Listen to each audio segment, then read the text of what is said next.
¿Cómo están? Muy buenas noches, amados hermanos, amigos. Aquí estamos una vez más para llegar con la palabra de Dios hasta su corazón, traer las buenas nuevas que tanta falta hace a nuestra alma. Quiero compartir, porque quiero que el tiempo me alcance, para hablar de un tema muy importante que seguramente va a crear polémica, pero hay que tocarlos. Estos temas hay que tocarlos porque son importantes para la familia. Y quiero leer en el capítulo 18 de Levítico, versículo 6. Dice la palabra del Señor: ningún varón se llega a parienta próxima alguna para descubrir su desnudez. Yo, Jehová. Bendito el Señor. Dios establece y da las pautas de los lazos matrimoniales con quienes podemos y con quienes no podemos unirnos. Y cuando habla de lo sexual, de la misma forma establece con quién podemos y con quién no podemos estar sexualmente.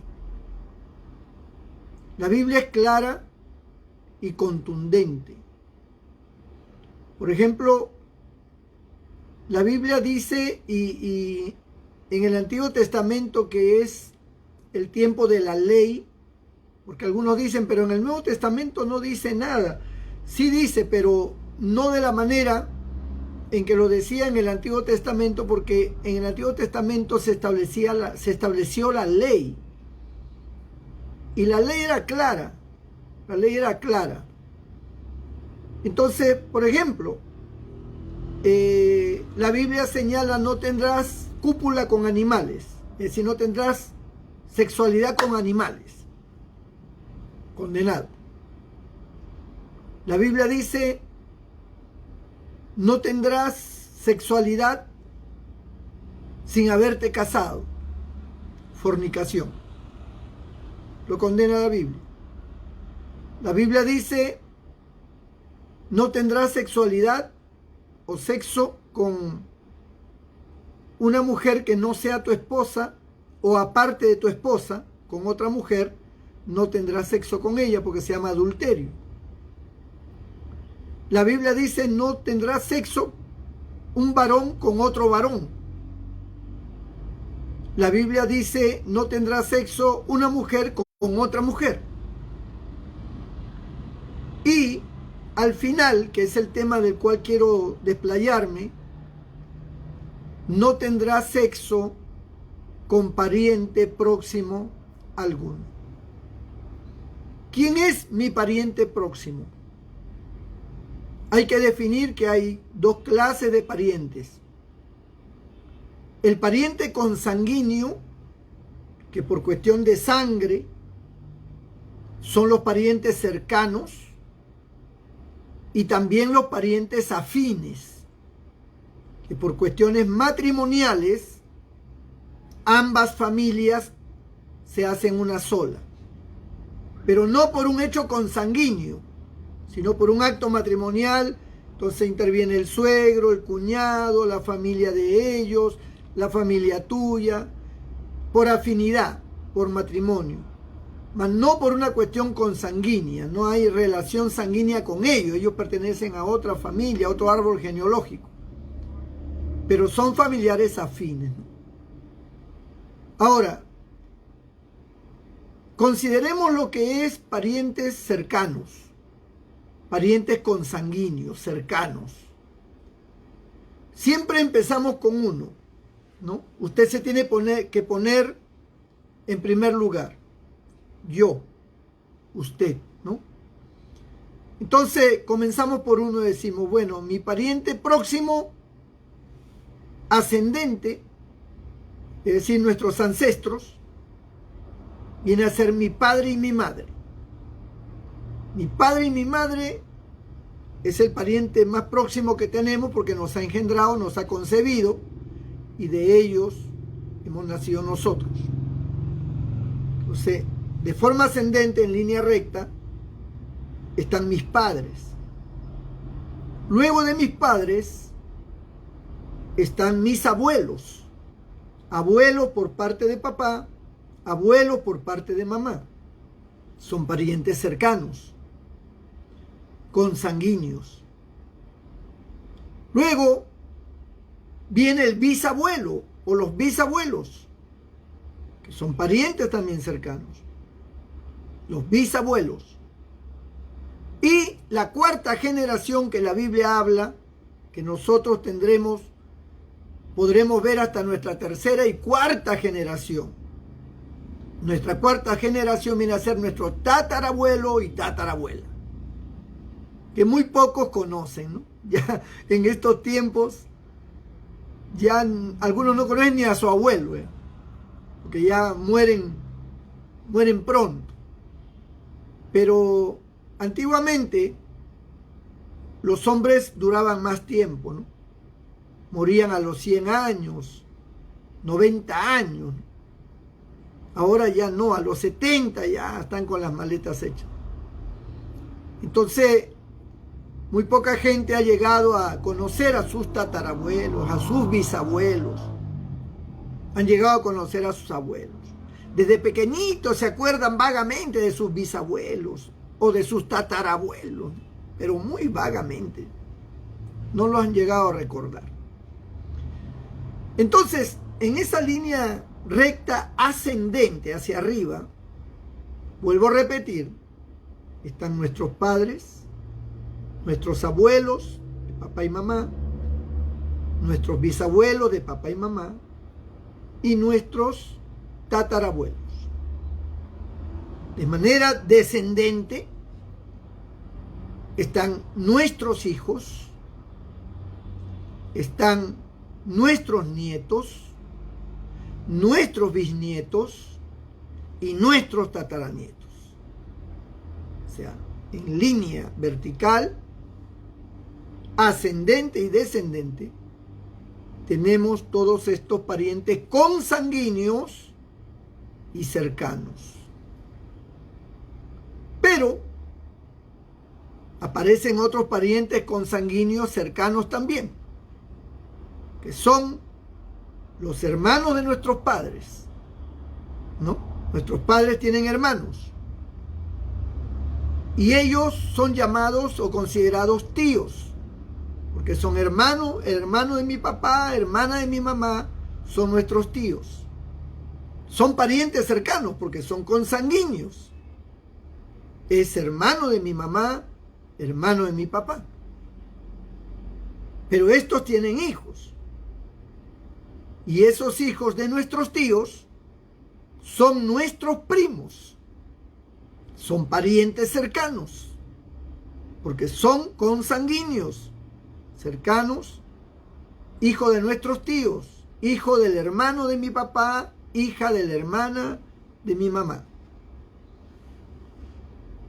Y ellos son los más cercanos que tenemos. Y luego ya los hijos de nuestros primos ya vienen a ser no parientes cercanos, sino simplemente parientes. Pero ya no son cercanos, ya como que allí empieza a diluirse esa cercanía, ¿no? Los más cercanos llegan hasta los primos, en lo que es lateralmente, ¿no? Nuestros tíos, nuestros primos y los hijos de nuestros primos ya vienen a ser parientes, mas no parientes cercanos. Quiero acotar un poquito en el tema de los primos, porque a veces hay mucha ignorancia y a veces hay mucho desconocimiento del tema. Mucha gente dice, el hijo de mi papá, perdón, el hijo de mi tío, que es mi primo hermano, dice. Ellos son primos hermanos. No, no son primos hermanos. ¿Pero por qué? Si es el hijo de mi tío, el hermano de mi papá o el hermano de mi mamá. Tienen que ser, pues, primos hermanos. No es así. No son primos hermanos, son simplemente primos. ¿A quiénes se les llama primos hermanos? Se les llama primos hermanos cuando dos hermanos se casan con dos mujeres que son hermanas. Entonces, estas dos hermanas se han enamorado de dos hombres que también son hermanos. Entonces, cuando ellos se unen, los hijos son primos hermanos. Porque dos hermanos se casaron con dos mujeres hermanas. Entonces, los hijos vienen a ser primos hermanos. Solamente allí se consideran primos hermanos. Cuando no es así, son simplemente primos. ¿Entienden? Son solamente primos. Pero son primos cercanos, consanguíneos. Igual, si fueran primos hermanos, porque ya dije, son dos hombres hermanos casados con dos mujeres hermanas, igual son primos cercanos porque son consanguíneos. Pero tenemos que entender que a no todos los primos se les llama primos hermanos. No todos son primos hermanos, solamente primos. Ahora, también están los sobrinos, ¿no? Los sobrinos. ¿Quiénes son los sobrinos y las sobrinas? Los hijos de nuestros hermanos. Yo tengo mi hermana tiene un hijo, y ese hijo viene a ser mi sobrino. Entonces, es cercano a mí, porque es hijo de mi hermana. Por lo tanto, es cercano. Y es consanguíneo. Entonces, es un pariente cercano. Mi sobrino es un pariente cercano. Mi sobrina, hija de mi hermana o de mi hermano, es un pariente cercano, consanguíneo. Ya cuando mi sobrino tenga su hijo, ya no es un pariente cercano, sino simplemente un pariente. Porque ya se va diluyendo, ¿verdad?, la cercanía, porque ya es una generación diferente. Los hijos de nuestros hijos son nuestros nietos, como ya lo aclaré en sentido vertical, de manera descendente. Nuestros nietos se casan y tienen hijos, son nuestros bisnietos, siguen siendo cercanos, parientes cercanos. Son nuestros bisnietos hasta los tataranietos, ¿no? Y así sucesivamente. Entonces, llega la etapa o la consideración de aquellos que son parientes afines. ¿Quiénes son los parientes afines? Los suegros, por ejemplo, los yernos, las nueras, los cuñados.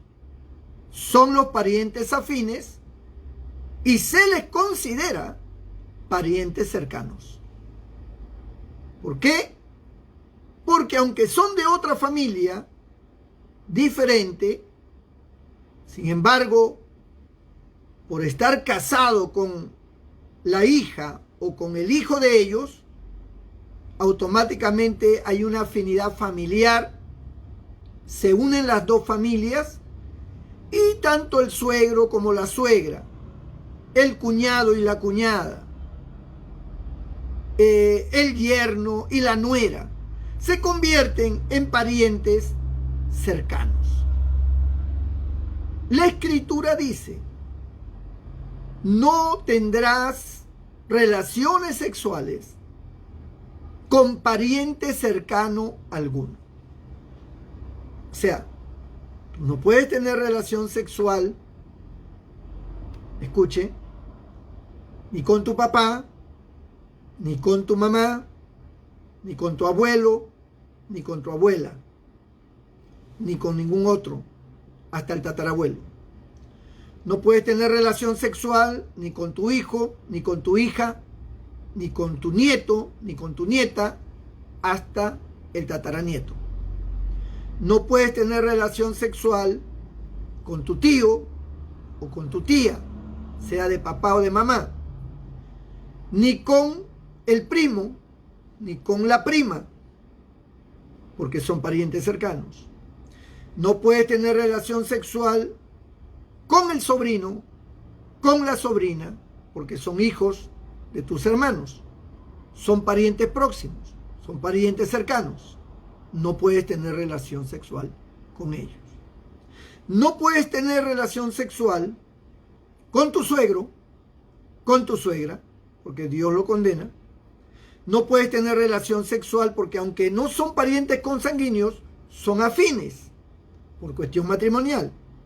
No puedes tener relación sexual con la cuñada, ni con el cuñado. ¿Entiende? No puedes tener relación sexual con el yerno, ni con la nuera. Entonces, estos personajes que he nombrado son considerados por la palabra de Dios y también por la ley en los diferentes estados, en los diferentes países, varían algunos en algunos países, que son parientes cercanos, así son considerados, parientes cercanos, parientes próximos, como le llaman también en las Sagradas Escrituras, ¿no? No te acercarás ni tendrás relación sexual con pariente próximo alguno, dice la Biblia, donde hemos leído, ¿no? Este capítulo de Levítico es muy interesante porque nos hace una lista, ¿no? Dice, ningún varón se llegue a parienta próxima alguna para descubrir su desnudez. Descubrir su desnudez quiere decir tener relaciones sexuales. Yo, Jehová, dice. La desnudez de tu padre o la desnudez de tu madre no descubrirás. Es decir, no tendrás relación con ellos. Algunos dicen, pero pastor, también pues usted es bien extremo. ¿Quién va a tener relación con su papá, con su mamá? Pues déjeme decirle que sí existe, sí lo hay. Lo hay. El mundo se ha corrompido tanto que ahora los parientes tienen relaciones sexuales. El papá con la hija, el hijo con la mamá, el sobrino con el tío, o la sobrina con el tío, el sobrino con la tía. Tienen relaciones sexuales a veces hasta con los nietos. El abuelo con la nieta, la abuela con el nieto. Porque no se sabe el grado de corrupción que hay en la mente, en el corazón de las personas. Pues tienen relaciones sexuales primos con primas, que son parientes próximos, parientes cercanos. Es más, acá en el Perú, porque no sé en otros países cómo será, pero aquí en el Perú existe un % bastante alto, según la estadística, de matrimonios entre primos. Hay muchos que son primos y están casados. Lo hicieron, por supuesto, porque no conocían la Biblia, no conocían a Dios, ignorantes totalmente de las cosas de Dios, y en su mundo de pecado, en su mundo libertino, pues se enamoraron primo y prima, y se unieron sexualmente, y tienen hijos, y se han casado. Por eso usted ve que hay mucha gente matrimoniada que llevan el mismo apellido. El mismo apellido. Entonces, dice, oye, ¿tú por qué te apellidas Moreno igual que el otro? No, es que mi mamá es prima o es hermana o es, no sé, algún pariente de él y por eso tenemos el mismo apellido. O sea, hay quienes se han casado con parientes próximos y hay quienes se han casado con parientes que no son próximos, pero son parientes.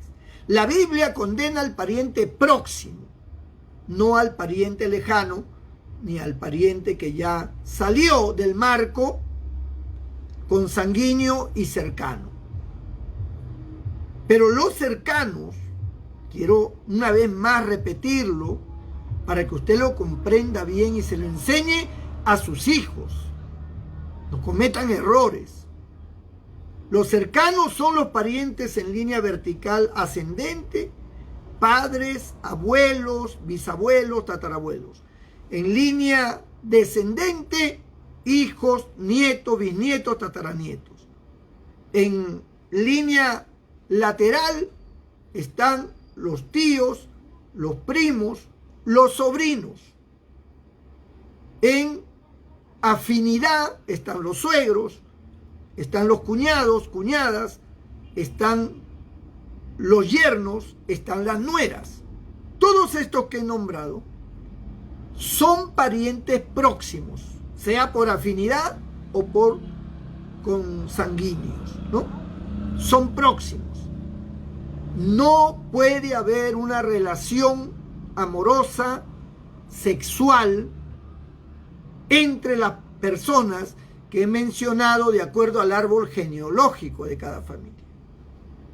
No se puede tener relación, porque es abominación a los ojos de Dios, porque no es correcto que entre familia tengan relaciones y tengan hijos. Muchas consecuencias ha generado estas uniones. Han nacido muchas veces con deformidad los hijos, o con ciertas taras, o mongolismo, producto de esta cercanía consanguínea. Es muy peligroso, es muy peligroso. La esterilidad también se ha hecho presente cuando son muy cercanos. Entonces, la gente desconoce estas cosas porque ellos nunca se han preocupado por conocer a Dios ni su palabra. Y entonces hemos vivido, porque todos hemos estado en el pecado, hemos vivido ignorantes de las cosas de Dios, y cada uno ha vivido y ha hecho como mejor le ha parecido, como mejor ha creído conveniente. Entonces, muchos parientes tienen hijos de su sobrina, de su prima, de su cuñada, se metieron con la cuñada, se metieron con la suegra era una bandida, y en licor, una vez que están tomadas, cualquier cosa pasa. El tío, la tía, cualquier cosa pasa. Pero Dios pone la ley y Dios establece que no es correcto. Pero ¿por qué en el tiempo de la gracia ya Dios cambió? No, Dios no cambió. Simplemente que no se menciona, pero en el tiempo de la gracia, que es el tiempo de la salvación, no tiene nada que ver la salvación con esta situación que Dios estableció de manera natural. O sea, la salvación no anula ni quita los lazos de parentesco. Los lazos de parentesco se tienen que respetar. O sea, yo me caso con una mujer que tiene su hermana y después me acuesto con su hermana. Entonces eso no es correcto, porque eso se llama infidelidad, adulterio y peor, agravado, porque es mi cuñada. O la mujer tiene relación con el esposo y con su hermano del esposo, con el cuñado. O sea, esa es una relación grave ante los ojos de Dios. El parentesco se tiene que respetar. El parentesco cercano dentro del árbol genealógico de la familia se tiene y se debe que respetar, para que no te caiga la maldición, para que no venga sobre ti el juicio, para que no venga sobre ti consecuencias. Ahora, hay personas que no están casadas, están unidas, han formado una familia y de hecho tienen una suegra, tienen cuñados y ellos son en cierta forma una familia con ellos, pero no están casados. no está legitimizada esa unión. Y aunque ellos son suegros porque están unidos, al no legalizar, incluso los hijos legalmente quedan en abandono. Legalmente. Entonces, si hay una herencia o hay algo que reclamar legalmente, ellos no tienen, no figuran en ningún documento como hijos, no tienen derechos. ¿Por qué? Porque no se han casado debidamente. Algunos dicen, el papel no hace el matrimonio. Claro que sí, el papel forma el matrimonio, porque el matrimonio es un contrato matrimonial, es un contrato, un acuerdo entre un hombre y una mujer que se van a unir con ciertas condiciones para toda la vida.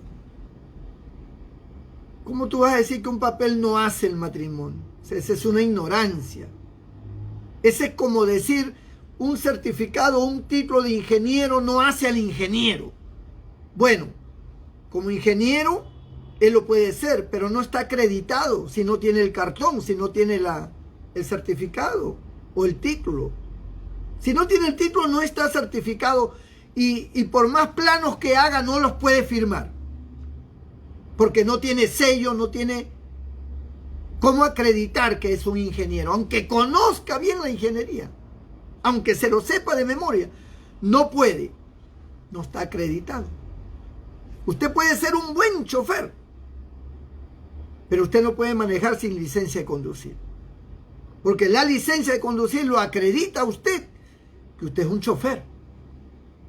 No tiene licencia de conducir, al depósito del carro lo multan, no sé, dependiendo de las leyes de su país.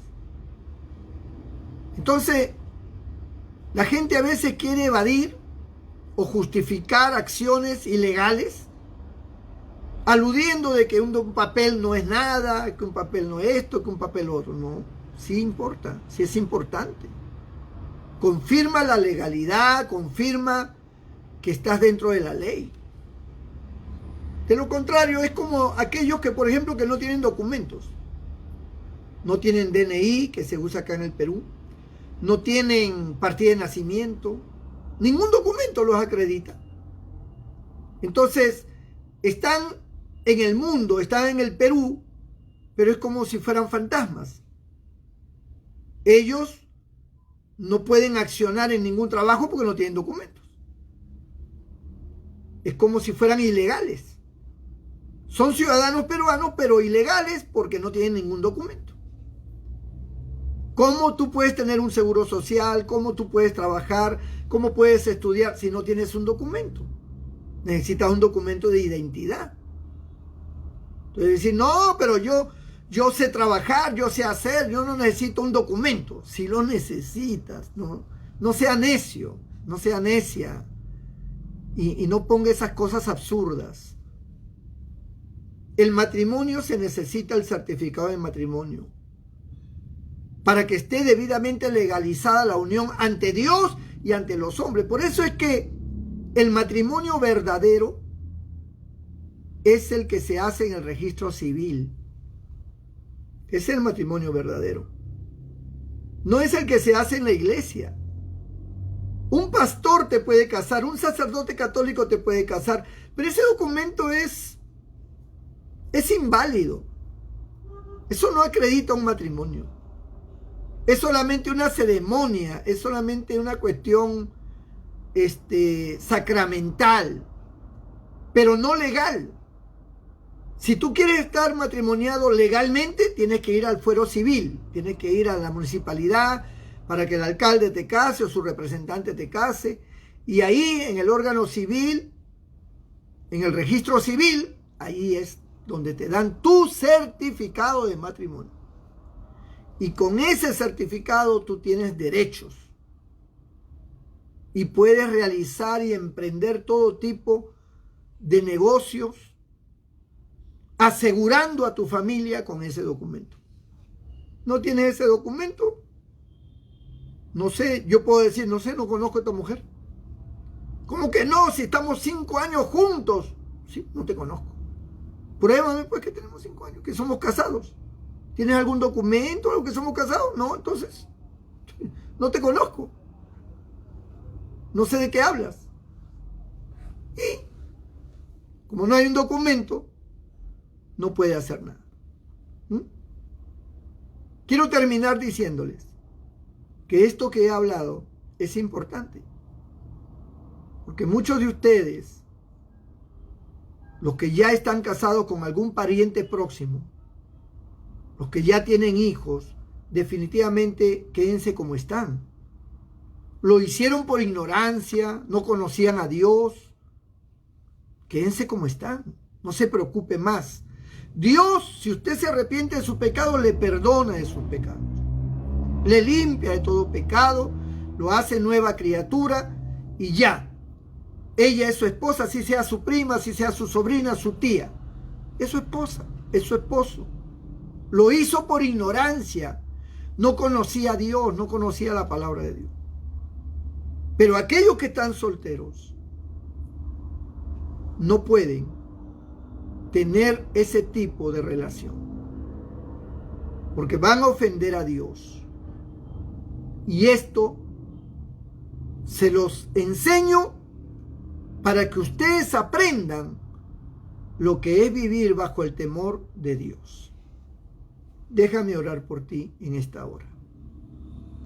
Padre, en el nombre de Jesús, mira cuántas vidas en este momento a lo mejor están en situaciones como las que he predicado. Tal vez son parientes, están casados, tienen hijos. Ellos no entendían que esto podía ser grave, pero ahora lo entienden, Señor. Perdona toda iniquidad cometida por ignorancia. Pero aquellos, Señor, que están solteros y solteras, ahora entienden lo que dice tu palabra y tú los guardarás. Y tú, Señor, le harás entender que ellos deben de cuidarse y no cometer estos hechos. Hay tantas mujeres y tantos hombres en el mundo. Para tener una relación formal no necesariamente tiene que ser con un pariente próximo, porque esto es desagradable ante tus ojos, Señor. Perdona a aquellos que de repente están en una relación así, pero todavía no la han concretado. Perdona y libra a cada uno, Señor.